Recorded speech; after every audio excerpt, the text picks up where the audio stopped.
আল্লাহ কেমন আছেন?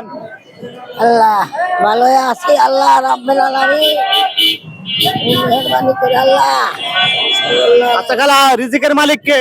আল্লাহ আমাদের প্রিয় নবীর নাম কি বলতে পারবেন? হযরত হযরত সাল্লাল্লাহু আলাইহি সাল্লাম হযরত মুহাম্মদ সাল্লাল্লাহু আলাইহি সাল্লাম। সাল্লাম জি, আবার বলেন তো।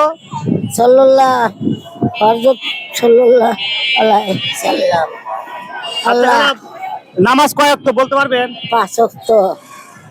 নামাজ 5 ওয়াক্ত। হ্যাঁ। আচ্ছা খালা, কালেমা পারবেন? কালেমা লা ইলাহা ইল্লাল্লাহু মুহাম্মাদুর রাসূলুল্লাহ। সম্মানিত ভিউয়ার্স, দেখেন খালার অনেকটাই অসুস্থ, তারপর দেখেন খালা অনেক সুন্দর করে আমাদের মহান আল্লাহ রব্বুল আলামিন রিজিকের মালিক একজন, আমাদের প্রিয় নবীর নাম এবং নামাজ কয়েকট সম্পূর্ণ বলতে পেরেছে। যাই হোক, খালার জন্য দোয়া করবেন, খালার জন্য তাড়াতাড়ি সুস্থ হয়ে যায়। যাই হোক, আল্লাহ তুমি আজ এ পর্যন্ত। দেখা হচ্ছে অন্য কোনো দিন অন্য কোনো ভিডিওতে। ভালো থাকবেন। আল্লাহ হাফেজ।